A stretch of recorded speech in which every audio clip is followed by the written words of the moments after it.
Hello and welcome. This is Katie. Thanks so much for stopping by. I'm back with another project for Imagine Crafts, and today I've got a completely different project for you. Not a card.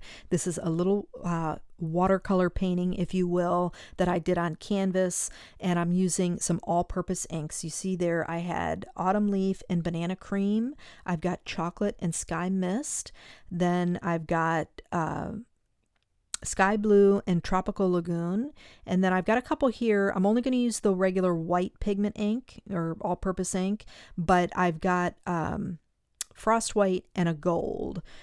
Not going to use those. I've got Fantastics and ink blushers. I'm going to use the ink blushers but not the Fantastics, but you can use the Fantastics with your all-purpose inks. It's great to use with those. Ink potion number 9 I'm going to use. I've got an eyedropper, a little palette, plastic palette, some fine detail brushes. You only need 1 or 2. Small, fine detail, because we're using those to flick on our seagrass. And then I've got an 8x10 canvas that I picked up at the craft store. Now, I am going to prep this with some of the white all-purpose ink. If you have gesso, use that. I have never seen, I had done some research on the all-purpose inks because you can use them on paper, you can use them on wood and fabric, but I hadn't seen anyone use it on canvas, so I thought I would try it and see. And I thought it was a good thing to share because no one has ever done it, or at least not on camera or in a blog post, so that you could see how it behaves, the all-purpose inks and the ink potion number 9 behave on canvas. So I'm mixing some colors here. So I've created my sand, which is that little tan color down there in the well, which is white, banana cream, autumn leaf, and a little bit of chocolate. And then for my water here, I've got a little bit of sky blue and tropical lagoon. And I'm using the ink potion number 9 in place of water. You can use water to dilute these inks without losing, I think like 25% water you can add to these inks without necessarily losing their opacity. I'm adding my sand now using a blusher tool. I didn't want lines for the sand. I wanted to dab it on to keep everything smooth. So using the edge of my ink blusher, I've added my sand. I dabbed it on. Using a heat gun in between, I'm heat setting this. I'm trying to dry this a little bit so that I can continue to add layers so that the colors don't necessarily blend immediately. Couple things I'm going to say about working on the canvas. 1, the ink potion number 9 keeps your ink wet, which is normal. You're going to find that on your watercolor paper, cardstock that you might use that on, but it never dried on the canvas. Even heat setting it, it was never totally dry, so that's something to keep in mind. It blends beautifully, so no matter what you use your ink potion number 9 on, it's going to blend great. Now, if you used water in place of the ink potion number 9, I believe it would dry, and I don't think you'd have a problem. But because I didn't use it, I have to go with what's happening here, right? So I do heat set in between so that I can continue to add layers. I'm wafting that heat tool around because it will burn your canvas, so just be mindful of that.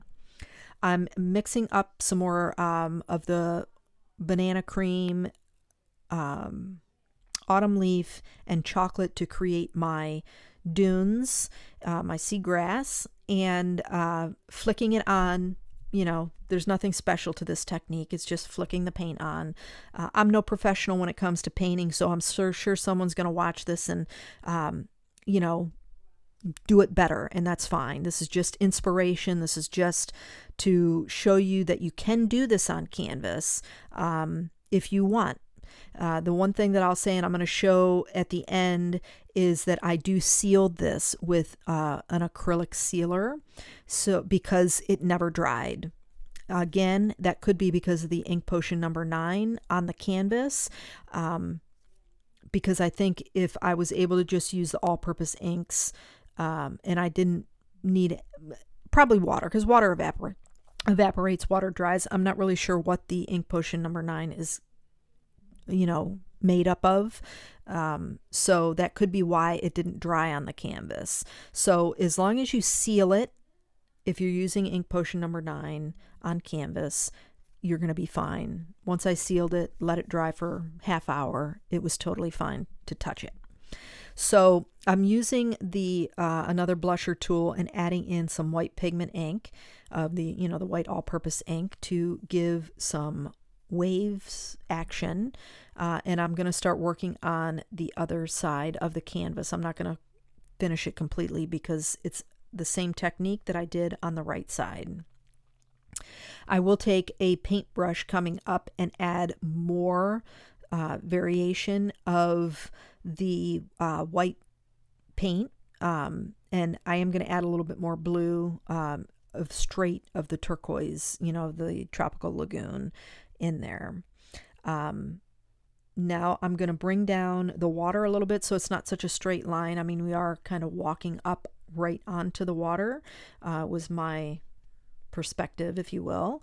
And so bringing that water down. The one thing I'll say about using the ink potion number 9 is if you make a mistake, you can take this paint right off.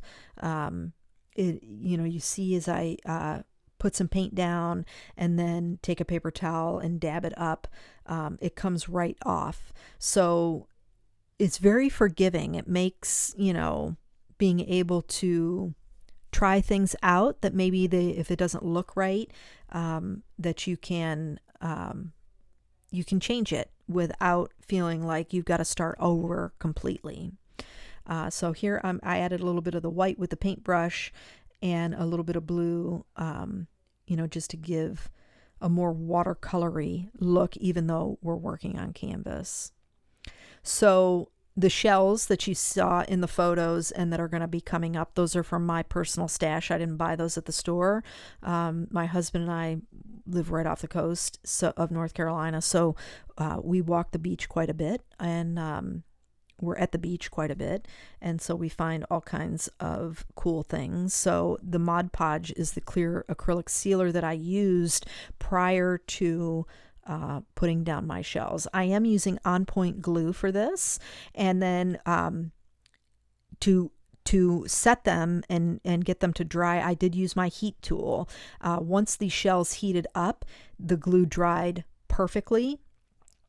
So the On Point glue will work great to glue things like these shells and the teeth and the pelican feather down perfectly. Be careful, the shells get really hot. Even if you get some from the store, they're going to get really hot. So just be careful when you're touching them, and you can see that they're adhered really nicely. But that wraps it up, my friends. I hope you enjoyed the video. If you did, please give it a thumbs up, and don't forget to subscribe to the channel. Be sure and check the description box below for the products that I used. Thanks so much for joining me today. I hope you have a fantastic day, and I'll catch you in the next video.